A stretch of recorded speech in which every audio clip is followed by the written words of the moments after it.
বাংলাদেশে কেউ হিন্দু হোক আমাদের কোনো আপত্তি আছে? কেউ বৌদ্ধ হলে আমাদের কোনো আপত্তি আছে? কেউ খ্রিস্টান ধর্মাবলম্বী হলে আমাদের কোনো আপত্তি আছে?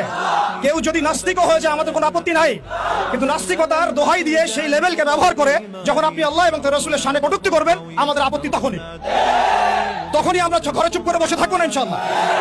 আপনি নাস্তিক হয়ে জাহান্নামে যান, আমাদের কোনো আপত্তি নাই। কিন্তু নাস্তিকতার আদলে আপনি মুসলিমদের সেন্টিমেন্টে আঘাত করতে পারেন না। আপনি কোন ধর্মের তাবেদার হয়ে ইসলাম ধর্মকে কটূক্তি করতে পারেন না।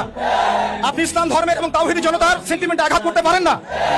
আমরা নবী সাল্লাল্লাহু আলাইহি ওয়াসাল্লামের স্পষ্ট হাদিস শুনিয়েছিলাম, আপনাদের সবার মনে আছে, মান সাব্বা নাবিয়ান ফাকতুলু, মান সাব্বা নাবিয়ান ফাকতুলু, মান সাব্বা নাবিয়ান। এখন আপনারা সবাই জানেন এই দায়িত্ব কার উপর বর্তায়? এই দায়িত্ব বর্তায় আমাদের সরকারের উপরে।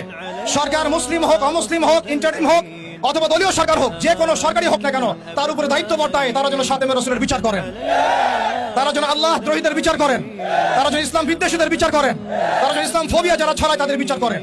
কিন্তু এখন পর্যন্ত আমরা তাদেরকে মামলা নিতে পর্যন্ত দেখি নাই। আমাদের ভাইরা থানায় থানায় ঘুরেছেন, মামলা নেওয়া হয় নাই।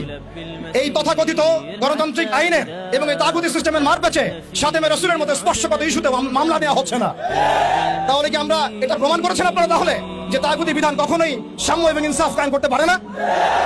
আপনারা নিজেরাই প্রমাণ করেছেন যে তাগুতি বিধান এবং মানব রচিত সংবিধানগুলো, আইনগুলো কখনো মুসলিমদের সেন্টিমেন্টের পক্ষে আসতে পারে না। তারা কখনো খাদেমে রাসূলের পর্যন্ত বিচার করতে পারে না। তারা আল্লাহ দ্রোহীদের বিচার করতে পারে না। তারা ইসলাম বিদ্বেষীদের কোনো বিচার করতে পারে না। আপনারা পারেন শুধু দুটো কাজ করতে: এক, পশ্চিমাদের তাবেদারি করতে, এবং দুই, ভারতীয়দের তাবেদারি করতে এবং তাদের অভ্যন্তরীণ দালালদের তাবেদারি করতে। অতএব আমরা আবারও সতর্ক করতে চাই, এই সুস্পষ্ট হাদিসের উপরে আপনারা আমল করুন, অন্যথায় তাওহীদি জনতা শরিয়া আইন বাস্তবায়ন করার প্রক্রিয়ার দিকে হাঁটবে ইনশাআল্লাহ। ইয়া খিলাফা ইয়া শাহাদাত, হয় খিলাফত না হয় শাহাদাত, হয় খিলাফত না হয় শাহাদাত।